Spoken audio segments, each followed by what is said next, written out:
नमस्कार। कक्षा 1-3 मा सिकाइ उपलब्धि कसरी निकाल्ने भन्ने सन्दर्भका धेरै नै जिज्ञासाहरू प्राप्त भइरहेका छन्। त्यसकारण मैले आजको यो भिडियोमा चाहिँ यो सिकाइ उपलब्धि कसरी निकालिन्छ यी लगायतका कुराहरू, वार्षिक परीक्षामा कसरी चाहिँ नतिजा तयार पारिन्छ भन्ने लगायतका कुराहरूमा आधारित रहेर यो भिडियो तयार पारेको छु। भिडियो चाहिँ अन्तिमसम्म हेर्नुहोला, भिडियोलाई लाइक गर्न पनि नभुल्नुहोला र च्यानल सब्स्क्राइब पनि अवश्य गर्नुहोला। यहाँ चाहिँ मैले सिकाइ उपलब्धि निकाल्ने एउटा जुन तरिका छ त्यो तरिकालाई चाहिँ मैले यहाँनिर राखेको छु। जस्तै यहाँ देख्न सक्नुहुन्छ यो उदाहरणको लागि कक्षा 1 को हाम्रो सेरोफेरो विषयभित्र 10 वटा थिमहरू छन् भने ती थिमहरू अन्तर्गत 27 वटा मुख्य सिकाइ उपलब्धिहरू रहेका छन्। अब वार्षिक परीक्षाको नतिजा तयार पार्दा यदि सुगम अधिकारी नाम गरेको विद्यार्थीले हाम्रो सेरोफेरो विषयभित्रका 10 वटै थिममा गरी 93 अङ्क पाएको रहेछ भने अब सूत्र हेर्न सक्नुहुनेछ। थप सहायतापछिको मूल्याङ्कन पश्चात सबै थिममा विद्यार्थीले प्राप्त गरेको जम्मा अङ्कको जोड माथिपट्टि रहनेछ अनि 4 इन्टु यसलाई भागा 4 इन्टु सबै थिममा रहेका सिकाइ उपलब्धिहरूको सङ्ख्या इन्टु 100 गरिनेछ। अब यो अनुसार चाहिँ यहाँनिर हुन गयो 93 विद्यार्थीले पाएको अङ्क हो भागा यहाँनिर 4 इन्टु 4 भनेको अधिकतम अङ्क 4 भयो सिकाइ उपलब्धि अङ्क मापन गर्ने अङ्क अनि 4 इन्टु 27 चाहिँ सिकाइ उपलब्धि सङ्ख्या भयो इन्टु 100 गर्दाखेरि 86.11 अङ्क चाहिँ यो यहाँनिर आएको छ। अब यसलाई चाहिँ एक्सेलमा यस्तो तरिकाले चाहिँ फर्मुला बनाउनु पर्ने हुन्छ। एक्सेल चलाउनुहुन्छ भने तपाईँलाई यो सम्बन्धी ज्ञान अवश्य पनि हुन्छ। क्यालकुलेटरमा हान्दाखेरि चाहिँ तपाईँले यो तरिकाले हानेर चाहिँ सिकाइ उपलब्धि निकाल्न सक्नुहुनेछ। मैले यही सूत्रलाई यहाँनिर यसरी निकालिरहेको छु। अब चाहिँ यहाँनिर प्रत्येक विषयको जुन थिमहरू कति छन् लगायतका सम्पूर्ण विवरणहरू चाहिँ म अगाडि प्रस्तुत गर्दैछु। यहाँ देख्न सक्नुहुन्छ यो चाहिँ नेपाली विषय सुरुमा कुरा गरौँ। यहाँनिर नेपाली विषयमा चाहिँ 11 वटा थिमहरू रहेका छन्। थिमका नामहरू के हुन् भन्ने कुरा मैले यहाँनिर राखिदिइसकेको छु। यहाँनिर थिमभित्रका सिकाइ उपलब्धि सङ्ख्या कुन थिममा कति छ सिकाइ उपलब्धि भन्ने कुरा पनि यहाँनिर राखिसकिएको छ। अब यो अन्तर्गत चाहिँ विद्यार्थीले जस्तो हो म र मेरो परिवार 8 वटा सिकाइ उपलब्धि हुन् यो थिमभित्र। यहाँ विद्यार्थीले पायो 29। यहाँनिर चाहिँ यो रहेको छ 29 पाउनु भनेको चाहिँ 90.63% चाहिँ यसले पाएको छ। त्यस्तै तरिकाले सबैको यसरी थिम वाइज यो जुन रहेको छ अभिलेखीकरण फारम जुन हुन्छ त्यो फारम भरेर चाहिँ यसरी यहाँनिर प्रतिशतहरू त्यो फारममा निकालिएको छ। त्यो फारम कसरी भर्ने लगायतका सम्पूर्ण विवरणहरू मैले अगाडिका थुप्रै भिडियोहरू बनाइसकेको छु। त्यो भिडियोहरूमा मैले बताइसकेको छु।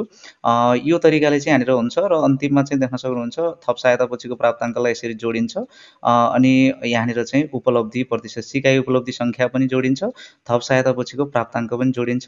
यसैको आधारमा चाहिँ यहाँनिर देख्न सक्नुहुन्छ सूत्र यही नै रहेको छ अघि भनेकै अनुसारको हुन्छ। यहाँनिर 83.83 यो चाहिँ यहाँनिर निकालिएको छ। 83.83 भनेको ए ग्रेड हो। यसरी यहाँनिर राखिएको छ। अब यहाँनिर देख्न सक्नुहुन्छ यो विवरणहरू यहाँनिर यसरी राखेको छ। नेपाली विषयमा सिकाइ उपलब्धि कति छन् कुन कक्षामा, एउटा सिकाइ उपलब्धिमा अधिकतम अङ्क कति हुन्छ, पूर्णाङ्क कति हुन जान्छ, थिम सङ्ख्या कति छन्, पाठ्यघण्टा कति छ, कार्यघण्टा कति छ, यो सबै तपाईँले स्क्रिनसट गरेर राख्न पनि सक्नुहुनेछ। अब यहाँ देख्न सक्नुहुन्छ सबै थिममा रहेका सिकाइ उपलब्धिलाई जोड्नु पर्यो। सबै थिममा विद्यार्थीले प्राप्त गरेको अङ्कलाई जोड्ने र तलको यो सूत्र अनुसार वार्षिक परीक्षाको सिकाइ उपलब्धि प्रतिशत चाहिँ निकाल्नुपर्ने हुन्छ। त्यही अनुसारमा ग्रेड निर्धारण तालिका अनुसार सिकाइ उपलब्धि प्रतिशतका आधारमा चाहिँ हामीले ग्रेड दिनुपर्ने हुन्छ। अब यो यहाँनिर वार्षिक नतिजा तयार पार्दाखेरि चाहिँ यो कसरी तयार पारियो भन्ने कुरा यहाँनिर रहेको छ। देख्न सक्नुहुन्छ 503 विद्यार्थीको सबैमा पाएको प्राप्ताङ्क भयो। अब 4 भागा 4 इन्टु 150 भनेको यो नेपाली विषयको यहाँनिर सिकाइ उपलब्धि सङ्ख्या भयो इन्टु 100 गर्दाखेरि चाहिँ यो यहाँनिर नतिजा यो आइरहेको छ। यसै तरिकाले चाहिँ तपाईँले निकाल्नुपर्ने हुन्छ। अब नेपाली विषयको कक्षा 2 मा पनि 11 वटै थिमहरू रहेका छन्। प्रत्येक थिमभित्र कतिवटा सिकाइ उपलब्धि रहेका छन्, जम्मा कति छ, थप सहायतापछिको अङ्क यो मैले उदाहरणको लागि यहाँनिर राखेको हो। तपाईँको विद्यार्थी अनुसारले यहाँनिर यो रहन सक्ने भयो। विद्यार्थीको आफ्नो क्षमता अनुसारको अङ्क चाहिँ तपाईँले यहाँनिर निकाल्नुपर्ने हुन्छ। सूत्र चाहिँ उपलब्धि प्रतिशत निकाल्ने सूत्र एउटै रहेको छ जुन मैले अघि देखाएँ। यहाँनिर यो रहेको छ। त्यस्तै गरेर कक्षा 3 को पनि यो तरिकाको यहाँनिर थिमको नामहरू लेखिएको छ। थिमभित्रका सिकाइ उपलब्धि के कति छन्, जम्मा 201 रहेछन्। यहाँनिर थप सहायतापछिको अङ्क विद्यार्थीले 647 पाएछ। तपाईँकोले कति पाउँछ त्यो अनुसार तपाईँले राख्नुपर्ने हुन्छ। यसैको आधारमा यहाँनिर चाहिँ 80.74% चाहिँ यहाँनिर आएको छ। यो भनेको चाहिँ ए ग्रेड भयो।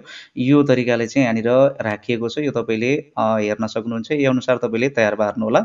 अब त्यस्तै गरेर यहाँनिर अङ्ग्रेजी विषयतर्फ लागौँ। अङ्ग्रेजी विषयमा यहाँनिर सिकाइ उपलब्धि सङ्ख्या कति छन् 1 मा 2 मा 3 मा यो यहाँनिर राखिएको छ। एउटा सिकाइ उपलब्धिको अधिकतम अङ्क 4 4 नै रहेको छ। पूर्णाङ्क कति हुन जान्छ, थिम संख्या कति छन्, पाठ्यघण्टा लगायतका विवरण चाहिँ यहाँनिर राखिएको छ। अब यसमा पनि त्यही छ, यहाँनिर 11 वटा थिमहरू रहेका छन्। प्रत्येक थिमभित्र सिकाइ उपलब्धि कति छन् भन्ने कुरा यहाँनिर राखिएको छ। टोटल सिकाइ उपलब्धि 225 रहेछन् कक्षा 1 मा। थप सहायता पछिको प्राप्ताङ्क यहाँनिर विद्यार्थीले पाएछ 795, 225 मा 795 पाउनु भनेको 88.33% हो। यो अभिलेखीकरण फारममा तपाईँले प्रत्येक थिमको तलपट्टि चाहिँ यो यहाँनिर निकाल्नुपर्ने हुन्छ। मैले चाहिँ निकालिसकेको हुनाले यहाँनिर यसरी राखेको छु।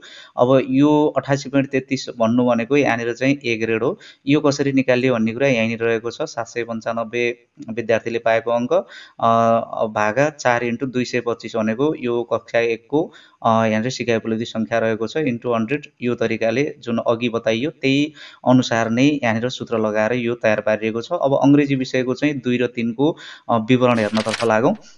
यहाँनिर कक्षा 2 को अङ्ग्रेजीको जुन थिमहरू रहेका छन्, यहाँनिर 10 वटा थिमहरू यहाँनिर रहेका छन्। त्यस्तै गरेर यहाँनिर सिकाइ उपलब्धि थिमभित्रका सिकाइ उपलब्धि सङ्ख्या, थप सहायता पछिको अङ्क, उपलब्धि प्रतिशत यसमा पनि सेम त्यही तरिकाले राखिएको छ। अब यसको पनि यही सिकाइ उपलब्धि प्रतिशत र सिकाइ उपलब्धि सङ्ख्या र थप सहायता पछिको अङ्कको आधारमा 81.1 छ, यो यहाँनिर आएको छ। यसको पनि ए ग्रेड नै आयो। कक्षा 3 मा पनि यहाँनिर सिकाइ उपलब्धि के छन् अथवा सिकाइ उपलब्धि सङ्ख्याहरू कति छन् भन्ने कुरा यहाँनिर राखियो। 236 यहाँनिर सिकाइ उपलब्धि भयो। अब यहाँनिर चाहिँ विद्यार्थीले पाएछ 804 पायो सबै थिममा। अभिलेखीकरण फारममा यो सुरक्षित छ। यो कति के तरिकाले पायो भन्ने कुरा सिकाइ उपलब्धि त्यहीँ तोकिएको हुन्छ। जुन चाहिँ हाम्रो यो पाठ्यक्रम हुन्छ, पाठ्यक्रमको तलपट्टि ती फारमहरू राखिएको छ। ती फारमहरूको आधारमा तपाईँले भर्नुपर्ने हुन्छ। 85.17% चाहिँ पाएछ 236 मा। 804 ल्याउनु भनेको 85.17% भयो। यो पनि ए ग्रेड हुन गयो। यही तरिकाले चाहिँ अङ्ग्रेजी विषयको रहेको छ। अब यहाँनिर हामी चाहिँ अर्को गणित विषयतर्फ लागौँ। गणित विषयको विवरण पनि यहाँनिर कक्षा 1, 2, 3 मा सिकाइ उपलब्धि सङ्ख्या कति छ यहाँ लेखिएको छ। एउटा सिकाइ उपलब्धिमा अधिकतम अङ्क 4 नै रहेको छ। पूर्णाङ्क यहाँनिर देख्न सक्नुहुन्छ कक्षा 1, 2, 3 को। थिम सङ्ख्या यहाँनिर देख्न सक्नुहुन्छ। पाठ्यघण्टा यहाँनिर राखिएको छ। कार्यघण्टा यहीँनिर रहेको छ।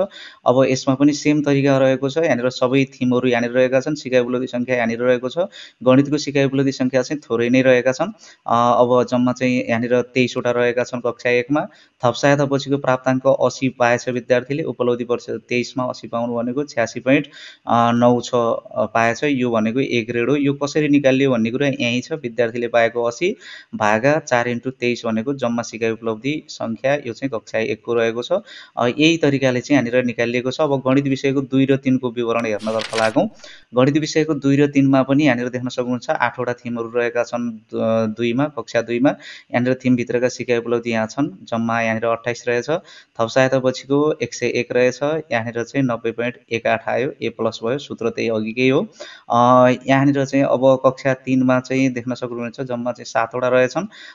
यहाँनिर थिमहरू सिकाइ उपलब्धि सङ्ख्या 37 वटा रहेछन्। यहाँनिर थप सहायता पछि 127 प्राप्त गरेछ। त्यो भनेको 85.81 रहेको छ। यहाँनिर ए ग्रेड चाहिँ यो विद्यार्थीले पायो। तपाईँले पनि यस्तै तरिकाले प्रत्येक थिमको चाहिँ उपलब्धि प्रतिशत यहाँनिर सबैलाई जोडेर त्यो अनुसारले तपाईँले यहाँनिर निकाल्नुपर्ने हुन्छ। उपलब्धि प्रतिशत तपाईँले सबै थिमको निकाल्नु भएकै हुन्छ। यो चाहिँ अन्तिममा आवश्यक पर्दैन। अन्तिममा चाहिँ तपाईँले यहाँनिर जम्मा थिमभित्रका सिकाइ उपलब्धि सङ्ख्या, थप सहायता पछिको प्राप्ताङ्क यसैको आधारमा तपाईँले चाहिँ यहाँनिर उपलब्धि प्रतिशत र ग्रेड चाहिँ निकाल्नुपर्ने हुन्छ। अब यहाँनिर सेरोफेरो विषयतर्फ लागौँ। सेरोफेरो विषयमा पनि यही नै रहेको छ। कक्षा 1 को यो चाहिँ यहाँनिर विवरण अन्तर्गत चाहिँ सिकाइ उपलब्धि सङ्ख्या 1, 2, 3 मा कति छन्, अब चाहिँ पूर्णाङ्क कति हुन जान्छ, थिम सङ्ख्या कति छन्, यहाँनिर पाठ्यघण्टा यहाँनिर कति छ, कार्यघण्टा कति छ, यो सबै चाहिँ यहाँनिर राखिएको छ। कार्यघण्टा चाहिँ सेरोफेरो विषयलाई धेरै नै रहेको छ। यसको पाठ्यघण्टा पनि धेरै नै रहेको छ। अब यसमा पनि यहाँनिर देख्न सक्नुहुन्छ जम्मा थिम सङ्ख्या चाहिँ 10 वटा रहेछन्। थिम अन्तर्गत रहेका उपलब्धि सङ्ख्या यहाँनिर 27 रहेछन्। थप सहायता पछिको विवरण 93 रहेछ। 93 अङ्क पायो विद्यार्थीले। उपलब्धि प्रतिशत सबैको निकालियो। अन्तिममा चाहिँ 93 भागा 4 × 27 गरियो इन्टु 100 गरियो 86.11 यो यहाँनिर यसरी आएको छ। यही तरिकाले जुन अघि अरू विषयको बताइयो सेम त्यही तरिकाले यहाँनिर यो निकालिएको छ। अब यसको पनि 2 र 3 को यहाँनिर हेर्नतर्फ लागौँ। कक्षा 2 मा यहाँनिर 10 वटै रहेका छन्। जम्मा 33 वटा सिकाइ उपलब्धि सङ्ख्या। थप सहायता पछिको प्राप्ताङ्क विद्यार्थीले 104 पाएछ, यो उदाहरणको लागि हो। उपलब्धि प्रतिशत यहाँनिर चाहिँ 78.79 पाएछ, यो भनेको चाहिँ B+ यहाँनिर विद्यार्थीले ल्याएछ।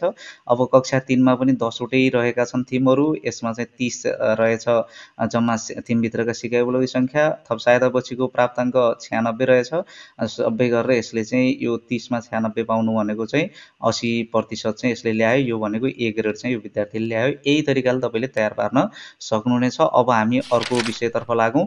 यो यहाँनिर स्थानीय विषय रहेको छ। स्थानीय विषय चाहिँ तपाईँको र यहाँ बताइए अनुसार एकदमै फरक पर्न जान्छ, किन भन्दाखेरि यो प्रत्येक स्थानीय तहले आफ्नो तरिकाको बनाएका छन्। हाम्रोमा चाहिँ हाम्रो विनय त्रिवेणी भन्ने जुन विनय त्रिवेणी गाउँपालिका छ उसले बनाएको, जुन गाउँपालिकाले बनाएको किताबमा त्यो पाठ्यक्रममा हेरेर मैले चाहिँ यहाँनिर यसरी थिमको नामहरू, त्यहाँ थिम विषय क्षेत्र भनेर लेखिदिएको हुन्छ, त्यो विषय क्षेत्रभित्र सिकाइ उपलब्धि सङ्ख्या, सिकाइ उपलब्धि पनि त्यहीँनिर लेखिदिएको हुन्छ। त्यसैको आधारमा तपाईँले चाहिँ सिकाइ उपलब्धि सङ्ख्या यसरी निकाल्नुपर्ने हुन्छ। तपाईँले पनि यही तरिकाले चाहिँ आफ्नो जुन स्थानीय तहको पाठ्यक्रम छ, स्थानीय विषय, त्यसको चाहिँ आफै नै तपाईँले पाठ्यक्रम हेरेर, पहिला त तपाईँले पाठ्यक्रम हेर्नै पर्यो, पाठ्यक्रम हेरेर यो चाहिँ तयार पार्न सक्नुहुनेछ। अब चाहिँ यहाँनिर लेजरको कुरा गरौँ। यहाँनिर लेजर कसरी तयार पार्ने भन्दाखेरि लेजरमा चाहिँ यहाँनिर रोल नम्बर, यहाँनिर विद्यार्थीको नाम, अब मूल्याङ्कन गरिएका सिकाइ उपलब्धि कति छन् यो नेपाली अन्तर्गत रहेको छ, अनि जम्मा अङ्क त्यसमा कति पायो, अब त्यो प्रतिशत कति हुन आयो, जुन अघि हामीले देखायौँ त्यसैलाई हामीले यो तरिकाले चाहिँ यहाँनिर यसरी राख्नुपर्ने हुन्छ। ग्रेड पनि यहाँनिर राख्नुपर्ने हुन्छ। इङ्ग्लिसमा पनि त्यही तरिकाले राख्नुपर्ने हुन्छ। यहाँनिर प्रतिशत, ग्रेड, यो तरिकाले मूल्याङ्कन गरेका सिकाइ उपलब्धि, जम्मा अङ्क, प्रतिशत अनि ग्रेड। यहाँनिर म्याथमा पनि यिनै 4वटा कुरा चाहिँ राख्नुपर्ने हुन्छ। अब सेरोफेरोमा पनि यिनै 4वटा रहेका छन्। लोकल सब्जेक्ट जुन रहेको छ यसमा पनि 4वटा रहेको छ। अब यहाँनिर जिपिए चाहिँ 3.48 आएछ। अब यो सबै विद्यार्थीको उपलब्धि प्रतिशत र ग्रेडलाई यसरी नै सञ्चित गरी चाहिँ व्यवस्थित रूपमा राख्नुपर्ने हुन्छ, लेजर तयार पार्नुपर्ने हुन्छ। अब यो जिपिए कसरी निकालिन्छ भन्ने सन्दर्भमा चाहिँ ग्रेडको आधारमा डब्लुजिपी निकालिन्छ, डब्लुजिपी को आधारमा जिपिए निकाल्नुपर्छ। डब्लुजिपी र जिपिए निकाल्ने तरिका जान्नको लागि तपाईँले यी भिडियोहरू हेर्नुहोला। विशेष गरेर यो भिडियोमा मैले बताएको छु। थिम र सिकाइ उपलब्धिको विवरण यो भिडियोमा पनि बताएको छु। वार्षिक परीक्षा कसरी सञ्चालन गर्ने भन्ने छुट्टै भिडियो बनाइएको छ। त्रैमासिक परीक्षा कसरी सञ्चालन गर्ने भन्ने छुट्टै भिडियो छ। कक्षा 1-3 का धेरैवटा भिडियोहरू यो च्यानलमा छन्, तपाईँले चाहिँ च्यानलभित्र गएर हेर्नुहोला, नत्र मैले यो भिडियोको तलपट्टि डिस्क्रिप्सनमा पनि दिनेछु, त्यो लिङ्कमा चाहिँ क्लिक गरेर तपाईँले चाहिँ त्यहाँबाट हेर्नुहोला इन्ड स्क्रिनमा, अनि त्यसपछि चाहिँ आई बटनमा पनि यी भिडियोहरू तपाईँले प्राप्त गर्न सक्नुहुनेछ। यही तरिकाले लेजर चाहिँ तपाईँले तयार पार्नुपर्ने हुन्छ। र आजको भिडियोमा मैले यति नै गरेँ। यो भिडियो तपाईँलाई कस्तो लाग्यो कृपया सुझाव सल्लाह र प्रतिक्रिया दिन नभुल्नुहोला। धेरैजनाको जिज्ञासा भएको कारण मैले यो भिडियो तयार पारेँ। भिडियोलाई लाइक गरिदिनु होला। मूल्याङ्कन तरिका सम्बन्धी, ग्रेड सिट बनाउने तरिका सम्बन्धी, कम्प्युटर सिकाइ सम्बन्धी अथवा चाहिँ एक्सेल सिकाइ सम्बन्धी कुनै पनि भिडियोका लागि यो च्यानलभित्र तपाईँ अवश्य पनि जानुहोला। च्यानलभित्रका भिडियोहरू अवश्य पनि हेर्नुहोला। तपाईँ शिक्षक हुनुहुन्छ भने तपाईँको लागि धेरै नै महत्त्वपूर्ण छ यो च्यानल। यसलाई सब्सक्राइब अनिवार्य पनि गरिदिनु होला। फेरि अर्को यस्तै महत्त्वपूर्ण भिडियोका साथ उपस्थित हुने नै छु। त्यतिन्जेलसम्मको लागि म बिदा चाहन्छु। हस्त, नमस्कार।